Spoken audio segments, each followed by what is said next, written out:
क्या कभी किसी ने सोचा था कि एक 30 साल का पीआर स्टूडेंट सिर्फ एक मजाकिया इंटरनेट मीम बनाएगा और देखते ही देखते महज 5 दिन के अंदर वो भारत की सबसे बड़ी रूलिंग पार्टी को इंस्टाग्राम फॉलोअर्स के मामले में पीछे छोड़ देगा। सही में मतलब सुनने में ये किसी किसी सटायर फिल्म की अजीब सी स्क्रिप्ट लगती है।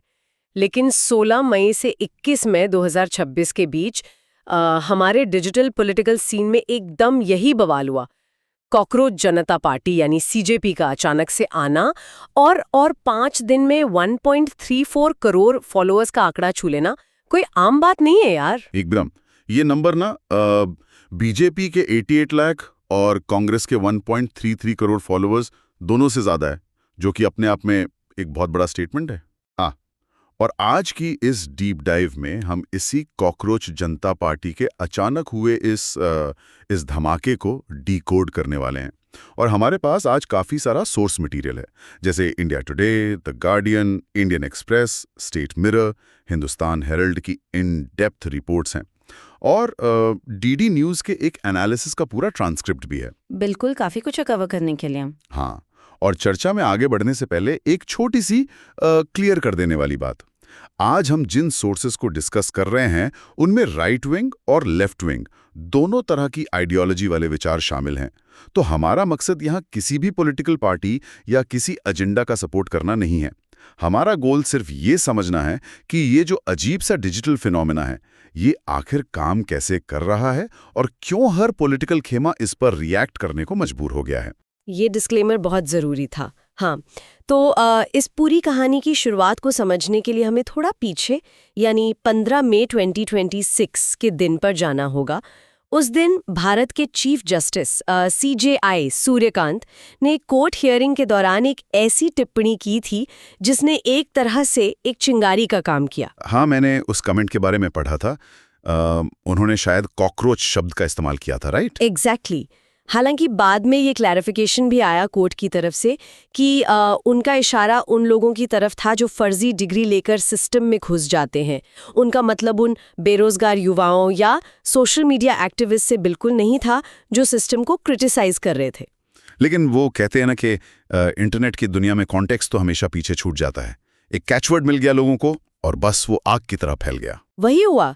इंटरनेट की जो स्पीड है और हमारे कोर्ट के क्लैरिफिकेशन की जो स्पीड है, उन दोनों में ज़मीन आसमान का अंतर है। जब तक वो क्लैरिफिकेशन मीडिया की डिबेट का हिस्सा बनता, तब तक वो एक अकेला शब्द कॉकरोच अपना काम कर चुका था। 16 मई को अमेरिका की बॉस्टन यूनिवर्सिटी में पढ़ने वाले एक स्टूडेंट हैं, अभिजीत दिपके। ये आम आदमी पार्टी के पुराने सोशल मीडिया स्ट्रैटेजिस्ट भी रह चुके हैं। उन्होंने बस इस शब्द को पकड़ा और इसको एक पॉलिटिकल वेपन बना दिया और वहीं से लॉन्च हुई कॉकरोच जनता पार्टी। मतलब उन्होंने डिले ही नहीं किया? बिल्कुल नहीं। और देखिए, सीजेपी ने ना सिर्फ इंस्टाग्राम फॉलोअर्स बढ़ाए, बल्कि एक गूगल फॉर्म के जरिए 70,000 से ज्यादा लोग ऑफिशियली इस पार्टी के मेंबर्स भी बन गए। वाओ, 70,000 लोग! मुझे लगता है कि ये ना एक तरह की मार्शल आर्ट्स जैसा है, जैसे जूडो में होता है ना कि आप अपने ओपोनेंट की एनर्जी को उसी के खिलाफ यूज करते हो। उन्होंने उस शब्द को लिया जिसे गाली या अपमान की तरह देखा जा रहा था और उसे एक बैज ऑफ ऑनर बना लिया। हाँ, एग्जैक्टली। उन्होंने खुद को बहुत प्राउड होकर आलसी और बेरोजगारों की आवाज कहना शुरू कर दिया। मतलब जब आप खुद ही आकर खुद को आलसी कह दोगे तो किसी और के पास आपको ट्रोल करने के लिए क्या ही बचेगा। यही तो सटायर की सबसे बड़ी ताकत होती है। ये ना पूरे सिस्टम को डिसार्म कर देता है। लेकिन अगर हम सीजेपी के मैनिफेस्टो को थोड़ा ध्यान से देखें, उसको एनालाइज करें, तो समझ आएगा कि ये सिर्फ एक इंटरनेट जोक या मीम पेज नहीं है। हाँ, उनके डिमांड्स काफी स्पेसिफिक हैं। बिल्कुल। उनके मैनिफेस्टो में महिलाओं के लिए 50% रिजर्वेशन की बात है। उसके अलावा पॉलिटिकल दल बदल पर एकदम स्ट्रिक्ट बैन लगाने की मांग है। जो बायस्ड मीडिया है उस पर एक्शन लेने का प्रपोजल है। और सबसे बड़ी बात, रिटायर्ड जजेस को राज्यसभा सीट ना देने और नीट जैसे एग्जाम्स में पूरी अकाउंटेबिलिटी तय करने की बहुत ही ठोस पॉलिसी डिमांड्स हैं इनकी। और बस यही वो पॉइंट है जहां ये पूरा मूवमेंट ना एक प्रैंक से काफी आगे निकल जाता है। मैं जब इस मैनिफेस्टो को पढ़ रहा था तो मुझे इसमें एक बहुत ही कैलकुलेटेड पॉलिटिकल स्ट्रैटेजी दिखी। आपने एक मीम और डार्क ह्यूमर का मुखौटा पहन लिया है, पर एक्चुअली आप सीधे पावर के सेंटर से टफ सवाल पूछ रहे हो। नीट एग्जाम की धांधली और जजेस की अपॉइंटमेंट पर सवाल उठाना, ये कोई इंटरनेट ट्रोल का काम थोड़ी है। ये तो बहुत सीरियस पॉलिटिक्स है। सही कहा आपने। और जब कोई भी मूवमेंट, भले ही वो डिजिटली शुरू हुआ हो, इतनी तेजी से मेन स्ट्रीम कॉन्वर्सेशन को हाईजैक करने लगता है, तो ये बहुत ऑब्वियस है कि जो पावर में है या जो एस्टैब्लिश्ड मीडिया है, उनकी तरफ से एक बहुत स्ट्रॉन्ग पुशबैक आएगा। पुशबैक तो आया था, राइट? मैंने रिपोर्ट में देखा था कि उनका अकाउंट ब्लॉक कर दिया गया था। हाँ, इंडिया में लीगली एक डिमांड आई, जिसके बाद सीजेपी का जो एक्स यानी ट्विटर अकाउंट था, उसको विदहेल्ड कर दिया गया। और अभिजीत डिपके ने तो यहाँ तक क्लेम किया कि उनके पर्सनल अकाउंट्स पर हैकिंग के अटेम्प्ट्स भी हुए हैं। लेकिन मुझे लगता है कि अकाउंट ब्लॉक करना एक बहुत बड़ी गलती थी। डिपके ने खुद इसको एक ओन गोल बोला था, और कहीं ना कहीं वो सही थे। डिजिटल एज में आपको पता ही होगा वो स्ट्राइसेंड इफेक्ट के बारे में। हाँ, बिल्कुल। जहां आप किसी चीज को छुपाने की कोशिश करते हो, उसको दबाना चाहते हो, और वो और ज्यादा वायरल हो जाती है, उस पर और ज्यादा अटेंशन आ जाती है। वही हुआ। इस सेंसरशिप ने अनइंटेंशनली सीजेपी के उस आर्ग्यूमेंट को ही प्रूफ कर दिया कि देखो, सिस्टम सच में हमारे खिलाफ काम कर रहा है। उनको एक वैलिडेशन मिल गया। और इसी के साथ ना एक और अजीब चीज हुई। पॉलिटिक्स में हमेशा एक काउंटर नैरेटिव बनाया जाता है, तो सीजेपी को काउंटर करने के लिए या उनकी पैरोडी करने के लिए तुरंत एक नया ग्रुप आगे आ गया। उन्होंने अपना नाम रखा नेशनल पैरासिटिक फ्रंट। अरे वाह, मतलब पैरोडी की भी पैरोडी बन गई। एग्जैक्टली। सटायर को काटने के लिए एक और सटायर का सहारा लिया गया। ये दिखाता है कि इंटरनेट पॉलिटिक्स कितनी फास्ट मूव करती है। लेकिन इन सब चीजों के बीच में ना एक ऐसी घटना हुई जिसने मुझे बेसिकली सबसे ज्यादा चौंकाया, और वो जुड़ा है हमारे सोशल मीडिया एल्गोरिथम से। हमारे सोर्सेज बताते हैं कि सीजेपी ने अपने सपोर्टर्स से एक अपील की। उन्होंने कहा कि एक कैंपेन चलाते हैं और सब लोग जाकर रूलिंग पार्टी यानी बीजेपी के इंस्टाग्राम पेज को अनफॉलो करो।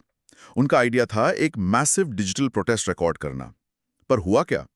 उसका ठीक उल्टा हो गया। हाँ, और ये इंटरनेट की दुनिया का एक बहुत ही निर्दयी, मतलब ब्रूटल सच है।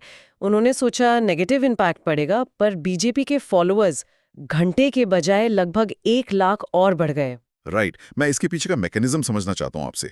क्या ये इसलिए हुआ क्योंकि एल्गोरिथम को ह्यूमन इमोशन समझ नहीं आते? मतलब जब लाखों लोग एक साथ किसी अकाउंट को अनफॉलो करने के लिए उस पेज पर गए, तो इंस्टाग्राम का एल्गोरिथम ये थोड़ी देख रहा है कि लोग गुस्से में वहां आए हैं या प्रोटेस्ट कर रहे हैं। बिल्कुल नहीं, उसको तो बस डेटा दिखता है। हाँ, उसने सिर्फ एंगेजमेंट देखा। उसने नोटिस किया कि अचानक से इतने सारे लोग इस प्रोफाइल पर लैंड कर रहे हैं, टाइम स्पेंड कर रहे हैं, बटन्स क्लिक कर रहे हैं। एल्गोरिथम को लगा, अरे ये पेज तो बहुत ट्रेंडिंग चल रहा है, और उसने उस पेज को और नए लोगों को सजेस्ट करना शुरू कर दिया, जिससे उल्टा उनके फॉलोअर्स बढ़ गए। आपने एकदम सटीक टेक्निकल एनालिसिस किया है इसका। एल्गोरिथम कभी पॉजिटिव या नेगेटिव इंटेंट में फर्क नहीं करता। उसका एक ही मेट्रिक है, ट्रैफिक और अटेंशन। किसी चीज को हेट देना या उसके खिलाफ कैंपेन चलाना भी एक्चुअली उसको अटेंशन देना ही होता है। और आज की इस अटेंशन इकोनॉमी में ध्यान ही सबसे बड़ी करेंसी है। ये जो घटना थी ना, ये प्रूव है कि ऑनलाइन एक्टिविज्म के हथियार कभी-कभी उस इंसान को ही घायल कर सकते हैं जो उन्हें चला रहा होता है। That makes sense. और इसी पॉइंट पर मैं डीडी न्यूज़ के उस लंबे चौड़े एनालिसिस पर आना चाहूंगा जिसने इस पूरे सीजेपी के ट्रेंड को बुरी तरह से क्रिटिसाइज किया है। डीडी न्यूज़ ने सीधे तौर पर इसे आम आदमी पार्टी की बी टीम कह दिया और बोला कि ये सिर्फ एक सस्ता सोशल मीडिया स्टंट है। और उनका जो सबसे बड़ा लॉजिक था, जो मुझे काफी शार्प भी लगा, वो ये था कि सोशल मीडिया फॉलोअर्स वोटर्स नहीं होते। सही बात है। उन्होंने एग्जाम्पल दिया कि जैसे नेहा कक्कड़ हैं या कोई रियलिटी शो के स्टार्स होते हैं, उनके फॉलोअर्स तो राहुल गांधी या प्रियंका गांधी जैसे बड़े हार्डकोर पॉलिटिशियन से भी ज्यादा होते हैं। तो क्या वो देश चला लेंगे? डीडी न्यूज़ ने वहाँ एक बहुत ही प्रैक्टिकल और ग्राउंड रियलिटी वाली बात की है। उन्होंने एक बहुत ही सटीक उदाहरण दिया था टीवी एक्टर अजाज खान का। इंस्टाग्राम पर उनके करीब 56 लाख फॉलोअर्स थे। 56 लाख एक बहुत बड़ा नंबर होता है, लेकिन जब उन्होंने रियल वर्ल्ड में आकर एक इलेक्शन लड़ा, तो जानते हैं ईवीएम में उनके नाम के आगे कितने वोट पड़े? सिर्फ 155। आउच। सिर्फ 155। 56 लाख फॉलोअर्स में से। हाँ, और इसके ठीक ऑपोजिट डीडी न्यूज़ ने ये आर्ग्यूमेंट रखा कि भारतीय जनता पार्टी के पास जमीन पर बूथ लेवल पर करीब 14 करोड़ एक्टिव कार्यकर्ता हैं। ये एक सॉलिड फिजिकल ऑर्गेनाइजेशनल स्ट्रक्चर है जो इंटरनेट की हवा में नहीं, ग्राउंड पर चल रहा है। मैं डीडी न्यूज़ के इस एजाज खान वाले एग्जाम्पल का लॉजिक पूरी तरह समझ रहा हूँ। मतलब बेड पर लेटे हुए फ़ोन का एक बटन दबाकर किसी को फॉलो कर लेना बहुत ईजी है, उसमें आपकी कोई मेहनत नहीं लग रही। लेकिन दोपहर की छिलछिलाती धूप में बाहर निकलना, लाइन में खड़े होकर वोट डालना या गली गली जाकर डोर टू डोर कैंपेन करना, ये एक पूरी तरह से अलग लेवल का डेडिकेशन मांगता है।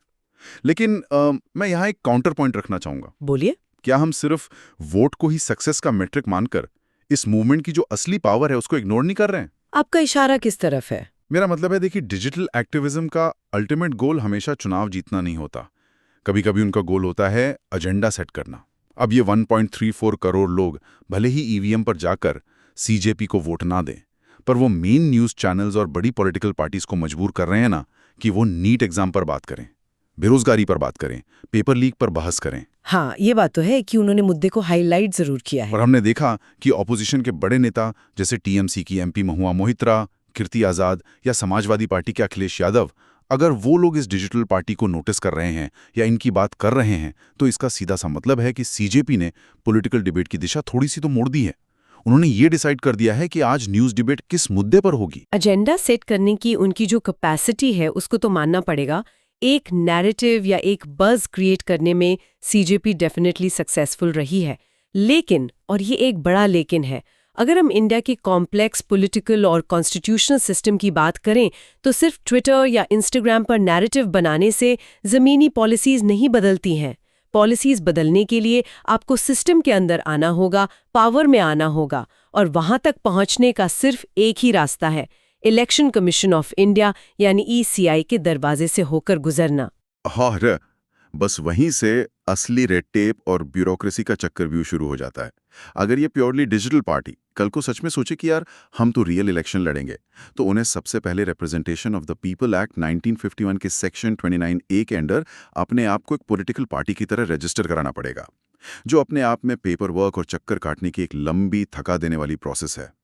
पर इससे भी ज्यादा फनी चीज क्या है पता है? उनका इलेक्शन सिंबल चुनने का स्ट्रगल। ओह हाँ, इलेक्शन सिंबल किसी भी पार्टी की पहचान होता है। तो सीजेपी ने अनाउंस किया कि भाई हमारा इलेक्शन सिंबल मोबाइल फोन होगा, जो कि लॉजिकल भी लगता है क्योंकि आखिर उनकी पूरी पार्टी एक फोन पर ही बनी है और वहीं चल रही है।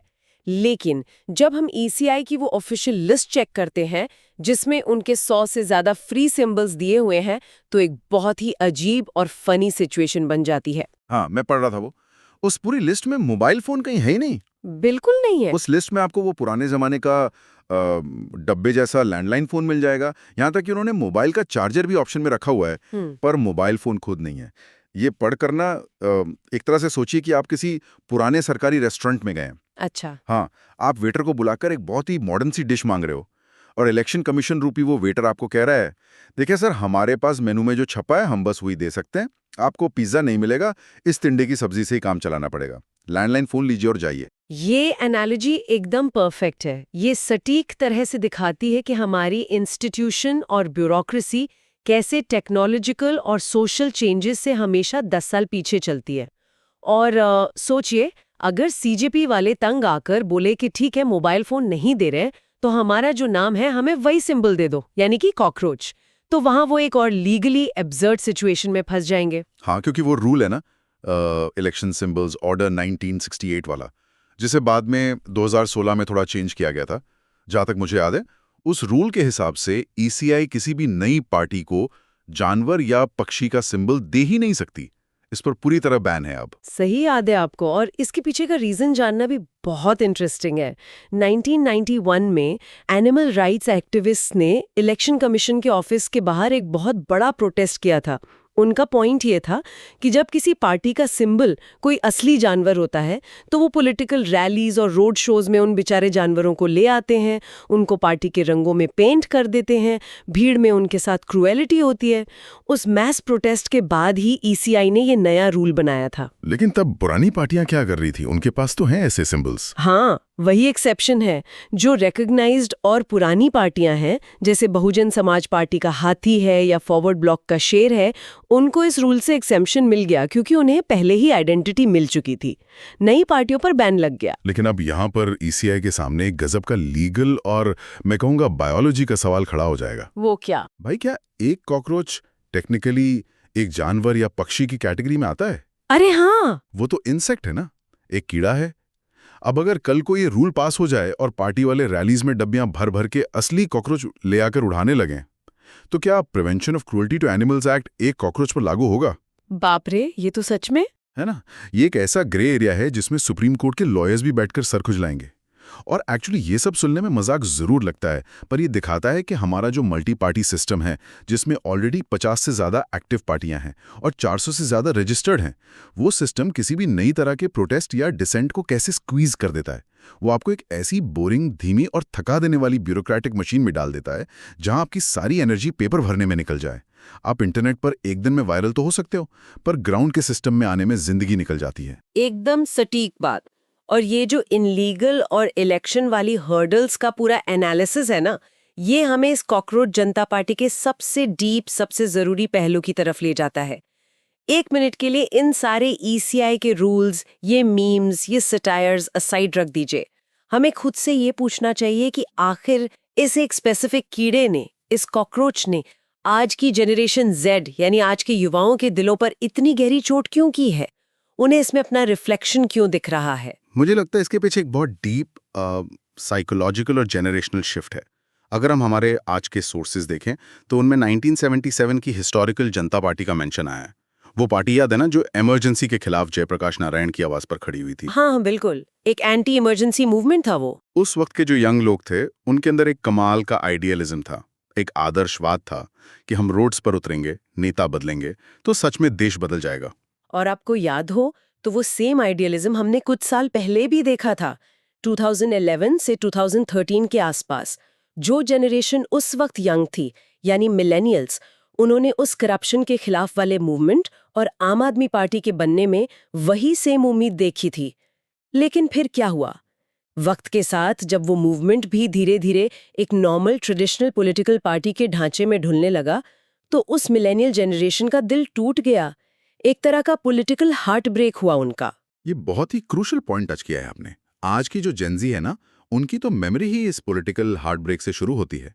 उन्होंने तो होश ही तब संभाला जब उनके बड़े भाई बहन या पेरेंट्स का वो एंटी करप्शन वाला सपना टूट रहा था।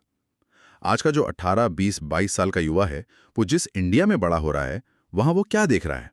एक तरफ हेली बेरोजगारी है, वो रात दिन एक करके लाइब्रेरी में बैठकर पढ़ाई करता है, सरकारी एग्जाम देता है और अगले दिन न्यूज आती है कि पेपर लीक हो गया है। हाँ, और ऊपर से सोसाइटी का प्रेशर अलग। एग्जैक्टली। उनके ऊपर कोचिंग सेंटर्स की लाखों रुपयों की फीस का कर्ज और प्रेशर है। उनके फ्यूचर को लेकर एक ऐसी फाइनेंशियल इनसिक्योरिटी है जो उन्हें रात को चैन से सोने नहीं देती। और ऐसे सफोकेटिंग एनवायरनमेंट में जब कोई ट्रेडिशनल 60-70 साल का नेता स्टेज पर खड़े होकर लंबे चौड़े स्पीच देता है कि हम देश का विकास करेंगे, तो उन युवाओं को बस खोखली आवाजें लगती हैं। उन्हें उनसे कोई कनेक्शन फील नहीं होता। वही तो। इसलिए अब जब मैं इस कॉकरोच के सिंबल को देखता हूं तो मुझे ये सिर्फ एक पेस्ट या घर में घूमने वाला कीड़ा नहीं लगता। मुझे इसमें एक सर्वाइवर नजर आता है। अ सर्वाइवर? कैसे? देखिए, कॉकरोच ही अर्थ पर अकेला ऐसा क्रीचर है जो शायद न्यूक्लियर रेडिएशन बॉम्ब के बाद भी जिंदा बच जाए। वो दुनिया के सबसे टॉक्सिक, सबसे जहरीले एनवायरनमेंट में भी खुद को एडजस्ट कर लेता है। तो मुझे कहीं ना कहीं लगता है कि ये जो जेनजी है, वो कॉन्शियसली या अनकॉन्शियसली इस सिस्टम से कह रही है कि आपने हमारे लिए एक बहुत ही जहरीला एनवायरनमेंट बना दिया है। अनएम्प्लॉयमेंट का, पेपर लीक्स का, एंग्जाइटी का। ये सिस्टम हमें चाहता ही नहीं है, हमें क्रश करना चाहता है। लेकिन हम फिर भी किसी तरह यहाँ टिके हुए हैं, रोज सर्वाइव कर रहे हैं। हम कॉकरोच की तरह स्टबर्नली जिंदा हैं। बाप रे, ये तो बहुत ही हार्ट ब्रेकिंग और डीप ऑब्जर्वेशन है। सच में, जब यूथ अपनी इस फ्रस्ट्रेशन को, इस प्रेशर को और सिस्टम से पीछे छूट जाने की इस शर्म को वर्ड्स में एक्सप्रेस नहीं कर पाते, तो वो ह्यूमर और आयरनी को अपनी ढाल बना लेते हैं। वो सच बोलने से पहले एक मीम बनाकर उस पे हंसते हैं, क्योंकि सच डायरेक्टली बोलना बहुत दर्दनाक होता है। आज के यूथ के लिए डार्क ह्यूमर एक तरह का कोपिंग मैकेनिज्म बन गया है। और अगर हम इस एटीट्यूड का कंपैरिजन पिछली जनरेशन से करें तो डिफरेंस एकदम क्लियर है।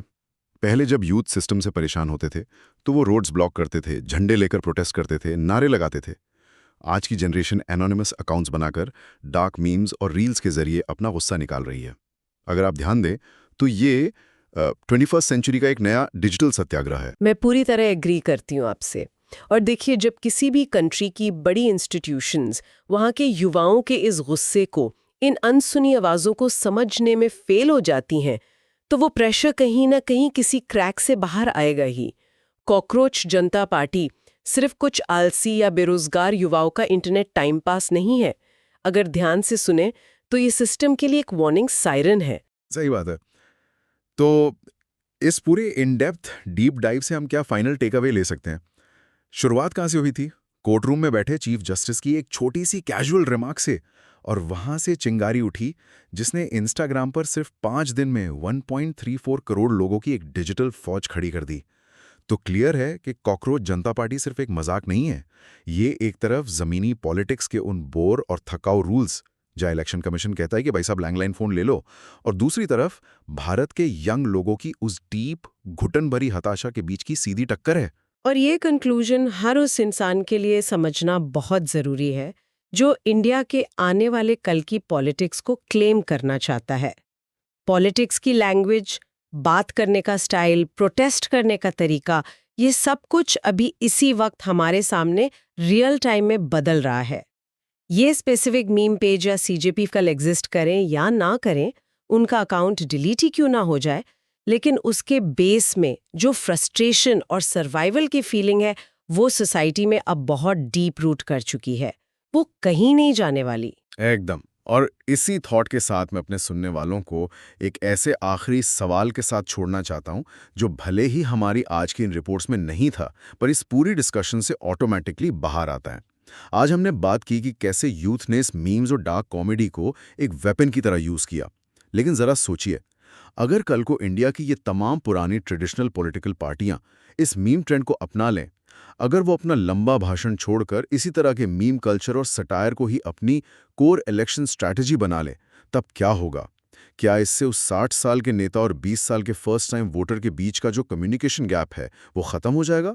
या फिर क्या हम एक ऐसे फ्यूचर की तरफ बढ़ रहे हैं जहां एजुकेशन, हेल्थ, जॉब्स और इकोनॉमी जैसे सीरियस और कॉम्प्लेक्स पॉलिसी इश्यूज हमेशा हमेशा के लिए सिर्फ एक 30 सेकंड की रील, 2 लाइन के जोक और कॉकरोच की मीम्स में सिमट कर रह जाएंगे? इस बारे में जरूर सोचिएगा।